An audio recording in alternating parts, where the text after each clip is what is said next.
সাধারণ গণিত ক্লাস 9 এবং 10 এর 9.1 অধ্যায়ের 7 গ নম্বর অঙ্ক। প্রমাণ করো যে 1/1 যোগ সাইন স্কোয়ারে যোগ 1/1 যোগ সেক স্কোয়ারে ইকুয়াল 1, এটা প্রমাণ করতে হবে। এখন এই অঙ্কটা করতে গেলে আমাদের একটা সূত্র লাগবে, সেটা হচ্ছে cosec A equal 1/sin a, just এই সূত্রটা লাগবে। এখন লেফট হ্যান্ড সাইড এখান থেকে এই পর্যন্ত,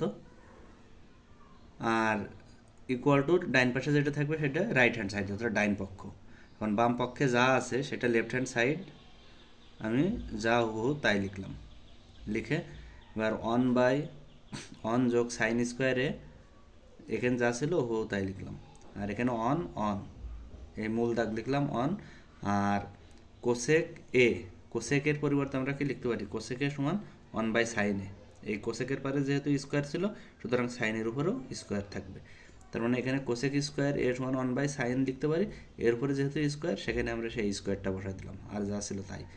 এখানে যা ছিল হুবহু তাই লিখলাম, যোগ অনের জায়গায় অন, আর এইটে এবং এইটার আমরা লসাগু করলাম। এখন যার নিচে কিছু নেই, পৃথিবীর প্রত্যেকটা সংখ্যার নিচে মনে মনে এক আছে, তার মানে এই একের নিচে যেহেতু কিছু নেই, সুতরাং একের নিচে মনে মনে এক আছে। তাহলে এক এবং সাইন এর লসাগু করলে কী হবে, এই সাইন স্কোয়ার এই হবে। এক এবং সাইন স্কোয়ার এ যদি লসাগু করা হয় তাহলে এইটা হয় লসাগু। এখন এই সাইন স্কোয়ারে যে লসাগু হবে সেইটা, এই সাইন স্কোয়ার এই নিচে যেটা থাকবে এইটা দিয়ে এই হর দিয়ে এই লসাগুরে ভাগ করতে হবে। করলে কী হবে, সাইন স্কোয়ারে ভাগ করার পরে এই অন দিয়ে যদি সাইন স্কোয়ারে ভাগ করা হয় তাহলে এখানে সাইন স্কোয়ার এই হবে। সুতরাং ভাগ করে যা থাকবে সেই সাইন স্কোয়ার এ আবার উপরেরটার সাথে গুণ, তাহলে উপরের সাথে গুণ করলে কী হবে, এই সাইন স্কোয়ার এ। আবার এই নিচে যা থাকবে এই নিচেরটা দিয়ে লসাগুরে আবার ভাগ করলাম, তাহলে এই সাইন স্কোয়ার এ যেহেতু লসাগু হইল, সুতরাং এই সাইন স্কোয়ার এ দিয়ে যদি এই সাইন স্কোয়ার এর ভাগ করা হয় তাহলে কাটাকাটি করলে অন হয়। সেই অন আবার উপরেরটার সাথে গুণ করলে এক হয়, সেই এক এখানে বসালাম।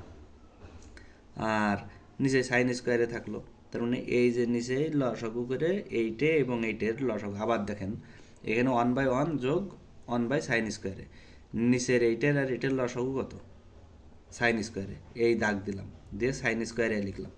এইবার এই এক দিয়ে এই লসাগুরে ভাগ করলাম, ভাগ করলে সাইন স্কোয়ার হয় এ হয়। সেই সাইন স্কোয়ার এ উপরেরটার সাথে গুণ করলে সাইন স্কোয়ার এ হয়, সেই সাইন স্কোয়ার এ লিখলাম। নিচেরটা দ্বারা এরে ভাগ করব, করে যা হবে সেইটা আবার উপরেরটার সাথে গুণ হবে। এই নিচের এই সাইন স্কোয়ার এ দিয়ে যদি এই সাইন স্কোয়ারে ভাগ করা হয় তাহলে কাটাকাটি করলে অন হয়, সেই অন আবার উপরেরটার সাথে গুণ, এক একে এক, মাঝখানে প্লাস ছিল প্লাস, ব্যাস এখানে যা ছিল তাই, যোগ করতে যোগ। আচ্ছা, এখন যেহেতু এখানে অন রয়েছে, সেই অনটা আমরা এখানে লিখতেও পারি নাও লিখতে পারি। এই অন মনে করেন গুণ আকারে এখানে লিখে দিলাম, অন লিখলেও চলে না লিখলেও চলে। আচ্ছা, আর নিচে এইটা যেহেতু মূল দাগ, আর মূল দাগের নিচে যেহেতু ভগ্নাংশ, সুতরাং এই অনের সাথে যখন এটা গুণ আকারে যাবে তখন নিচেরটা উপরে যাবে, উপরেরটা নিচে আসবে। তার মানে নিচে কী ছিল, সাইন স্কোয়ারে, এটা উপরে লিখলাম, আর সাইন স্কোয়ারে এ যোগ অন এটা উপরে ছিল, সুতরাং এটা নিচেই চলে আসলো। আচ্ছা, এবার অন যোগ সাইন স্কোয়ারে আর সাইন স্কোয়ারে যোগ অন, তার মানে এইটা আর এটা সেম জিনিস, সুতরাং অন যোগ সাইন স্কোয়ারে, এখানেও অন যোগ সাইন স্কোয়ারে, দুটোই একই জিনিস, লসাগু হয় অন যোগ সাইন স্কোয়ারে। আচ্ছা, এবার অন যোগ সাইন স্কোয়ারে যেহেতু এখানে নিচে থাকলো লসাগু, সুতরাং নিচেরটা দিয়ে আমরা লসাগুরে ভাগ করবো, করলে কত হয়, অন যোগ সাইন স্কোয়ারে দিয়ে যদি অন যোগ সাইন স্কোয়ারে ভাগ করা হয় তাহলে এক হয়, সেই এক আবার এই উপরেটার সাথে গুণ, তার মানে এইটা দিয়ে এর ভাগ করলে এক হয়, সেই এক আবার উপরেটার সাথে গুণ করলে এখানে একই হয়, যোগ করতে যোগ। আচ্ছা, এই নিচেরটা দিয়ে যদি এরে ভাগ করা হয় তাহলে এক হয়, সেই এক আবার উপরেটার সাথে গুণ, তাহলে সাইন স্কোয়ার এ যোগ অন, সুতরাং সাইন স্কোয়ারে, তাহলে উপরে ওয়ান যোগ সাইন স্কোয়ারে হচ্ছে, নিচেও ওয়ান যোগ সাইন স্কোয়ারে, এইটা আর এটাও হুবহু টোটাল কেটে যায়, গেলে এখানে অন হয়। এবং কাটার আগে অবশ্যই ব্র্যাকেট দিয়ে নিতে হবে, equal to right hand side, প্রমাণিত। ধন্যবাদ সকলকে।